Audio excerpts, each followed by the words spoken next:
My relationship with Saito Sensei goes back to 1967. And a friend of mine at Hombu Dojo said, you know, you ought to go to Sunday class. He says, Saito Sensei's there, and you'll like him, you know. So I'd been training, I don't know, 8 weeks or something like that. And I started going to the Sunday class. So it was a great experience. I was confused like every beginner, and I started seeing some structure with Saito Sensei. And that, you know, being a mechanical engineer and you know, having organized physics, etc., organized designs, why that appealed to me. So basically our relationship lasted for 33 years, even though I spent a lot of time back here in the States, you know, getting married, raising a family, etc. I was formally introduced to Saito Sensei in 1993 in Iwama by my first teacher, Shigeru Kwabe Sensei from Akita. And then I spent a little over 9 years with Sensei after that. And for me too, you know, even at a time when I first went to Japan in 1992, you know, I may have saw him in northern Japan, but I wasn't introduced officially until '93 at the Taisai.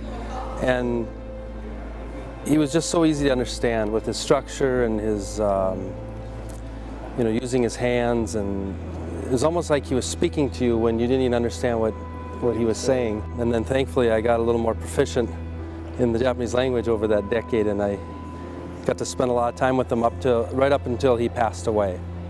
It's kind of funny too, is because the first few Uchideshi experiences in Iwama, you know, he'd scream at me and I didn't know. It was just I had to react. And it was almost like years later when I started to really understand Japanese, I could remember what he said to me. So that was kind of fun. Well, I first went out to Iwama with Stan Pranin. And he and I took Sensei out a bottle of whiskey, and we chatted with him, did keiko, I guess. But my next trip, we have a friend of mine and I, a fellow, I don't know where he is now. He was from Florida. He was a soldier training in Japan, stationed in Japan. And he and I asked Sensei one time after the Budokan demonstration if we could come out and visit. And he said, oh, sure, you know. He had 2 ukes with him. So we went out there, and this was like 6 months after Sensei passed away. So there were no students there training. I mean, basically the dojo, after Sensei died, the dojo almost shut down. There were three students training there, and eventually Saito Sensei said, you know, to me, well, you can come out, you know, anytime you wish. So I went out there, and I had my training partners were 3 third dans, and I was a Nikyu or something, first kyu. So I'm glad you went out there. Yeah, Cleared the pathway for other people to come. But gee, there was, you know, I was at the bottom of the totem pole there, you know. But it was a lot of fun, and actually his students were very, you know, not hostile, but they were very reserved and standoffish. Sure. Until they found out that I was out there to learn what they had to offer and not trying to show off or anything like that. Yeah. And so after that, we became the best of friends. And you know, Mr. Inagaki now is a good close friend of mine, has been for 51 years almost, 50 years. So that's been, you know, it is true. You make some long-lasting friendships in Aikido. Yep. Saito Sensei would often say, you know, that poem by the founder that's out in front of the Aiki shrine, that the beauty of this world is we're all one family under a supreme being. And then he'd say, wherever I go, there's family, thanks to O-Sensei. And for me, I commuted back and forth from 1993 to 1997 from Akita, and I go down to Iwama back and forth. And then I lived there full time from 1997 to 01, and then my first teacher became ill and couldn't teach at the dojo, so I went back up north for the last year. But I would commute every month to see Saito Sensei, and was, you know, very fortunate literally to be there with him hours before he passed. You know, my experiences were special not only on the mat but off the mat. You know, my wife lived there with me for 4 years, and she's from Japan, so she always said she was an Iwama Aikido widow. Yeah. And I think, you know, it was a timing thing for me too, and I had done some athletics and I could take Izukemi, and he knew that she'd put up with me traveling with him on the weekends for months on end, and then starting to have a handle of the language and Sensei becoming more comfortable with me as he got older. But the timing was right, and I feel very blessed, and that's why I feel it as you know, a debt of gratitude and an obligation that I share what I learned from him at the end of his life. And it's such an honor to be here with someone who was there at the beginning of his career teaching on his own after the founder passed on. At that time, Iwama was a pretty lonely place. You know, there were no shopping malls, and you know, the roads were bad. The road outside of Saito Sensei's house and in front of the jinja were dirt, and so there was, you know, life was primitive out there then, much more primitive, of course, than in Tokyo. Sure. So you made do with less, but it was a lot of fun. I really enjoyed going out there, and after a while, when I got to know my senpai, we used to go out drinking together, and even though we weren't supposed to. His techniques did evolve, I think, and I'm, you know, my Iwama Saito Sensei relationship happened at a certain time, and I've tried to keep that style of practice and to think about those things that he said as we were training. And later on, when I came back to the States, it was like he would come over to visit finally, and then he started changing things. He started changing the kumijo and doing other practices. And I cornered him one time in one of his later trips. And I said, "Sensei, I want to apologize to you." And he said, "Why?" I said, "Well, I'm not keeping up with your latest improvements on the weapons." He says, "It doesn't matter." Yeah. I mean, the syllabus may have been an older style, but it contained all the, you know, all the basic and all the necessary things that you needed as the expanded style. Absolutely. And I think he kind of changed things just to keep himself interested. Sure. That's a good point. And that's, I mean, the thing about Sensei is he was a perfectionist, and he really taught you how to teach the art. He broke it down, and you know, like anything, things change over time, and they're all important, the beginning, the middle, and the end.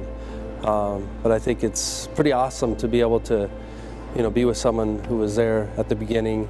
And I mean, I get so much out of those first 5-volume books and the video sequence and whatnot. I can see how Sensei's, you know, that base is so important. I think that's what he wanted people to really integrate themselves into. And I mean, he really taught you how to teach, and you find that through your own training, and it's all important. He, you know, when he was in his 40s, he was a lot, you know, he was a lot more lively than when he was in his 70s. I think it just evolved into a point where he, at the end of his life, you know, he was still really training very hard when Witt Shihan went there and still discovering and this and that. And I think Sensei realized that, okay, what am I going to leave here? What do I need to leave, and what is the base, and what do people need to understand? I mean, even when I went back up north to teach, he said, just teach the Ken Suburi, the Jo Suburi, the 31 kata, and the Kumitachi. He said, that's it. And that's exactly what Witt Shihan was learning back in the late 60s, early 70s. And he said, because that's what I got from O Sensei.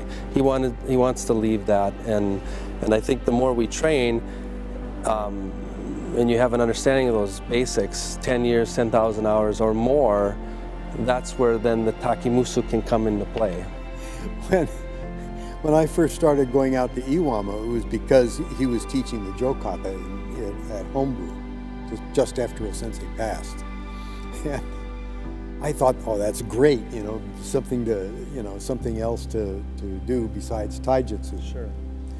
And as I started to go out to Iwama more and more, he would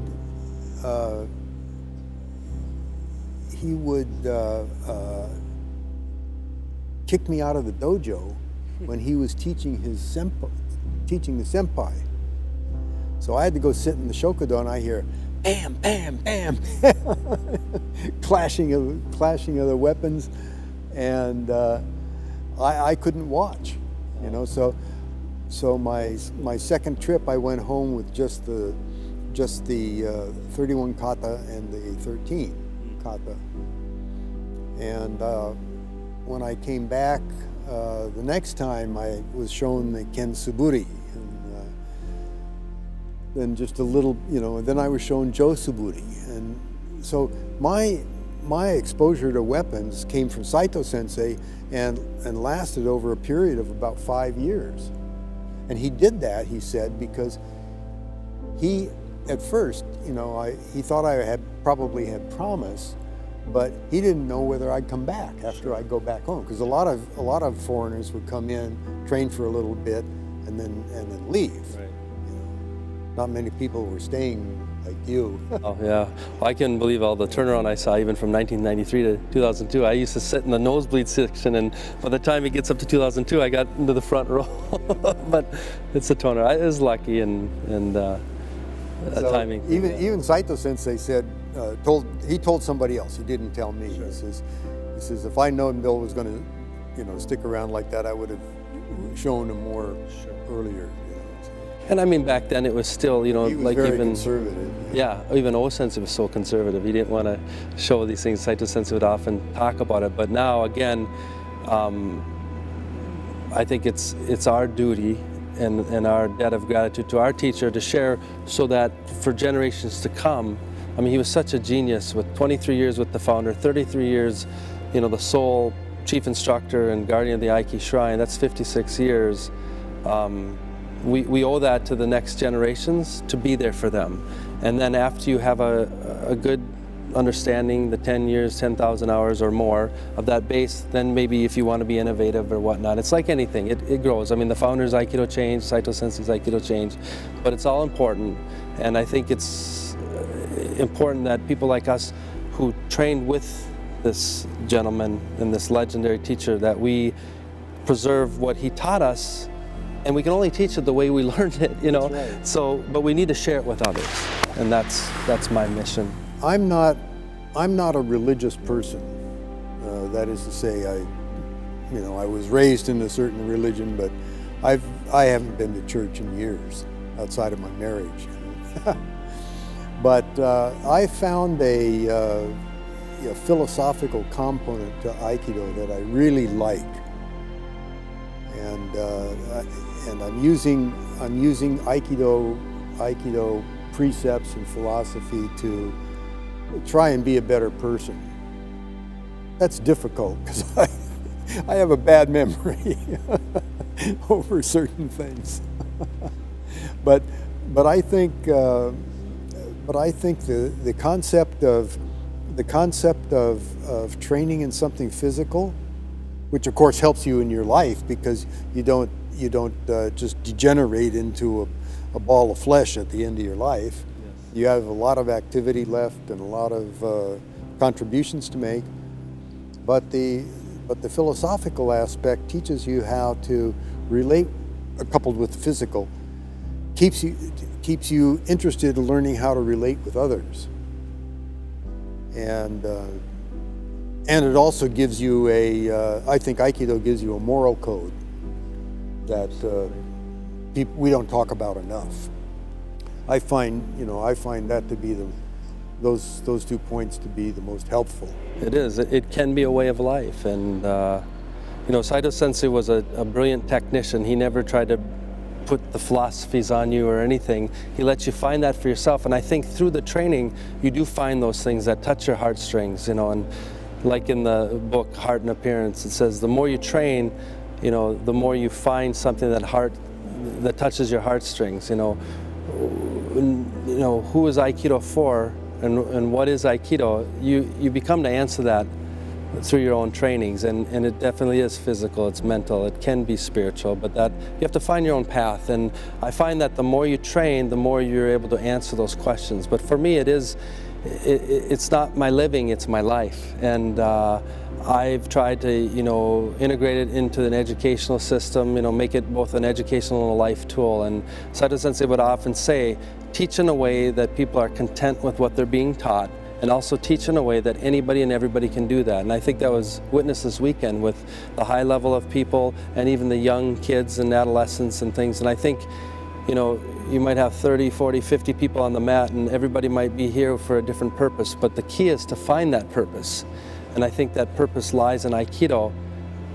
There is a purpose for everyone, but it might be different from one person to another. But for me, it's very well on the lines of what Shihan just said. I mean, it is my path, and it is my life, and I continue to do it from here to the horizon. And I'm very thankful because of the relationships made. And Aikido is not just on the mat, that's the beginning. And I think it's important that what you learn from it, you apply to your life and contribute and give back. What's interesting now, of course, is that Aikido is spread all over the world. And you'll find that if you travel and you walk around the corner and look up, like a friend of mine, one of my students did one time, he was in Greece, and he says, I wonder if there's an Aikido dojo in Athens. And he walked around the corner, and there it was, Aikido. So, started in this little village in Iwama, and it's worldwide. Right. So when you meet with other people, though, other Aikido people, you have an instant rapport. You may not look the same, you may not speak the same language, and you may not even have the same political culture where you can agree on things. Absolutely.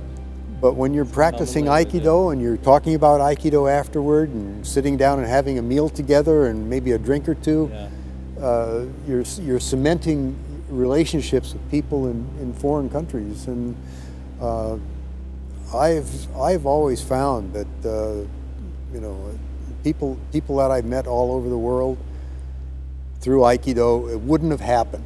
Right. If Aikido wasn't there. I wholeheartedly agree. Very well said. It's great to be here with you. Same here. Yeah. Same here. Thank you. Okay. That was good. Thank you. A little piece of history.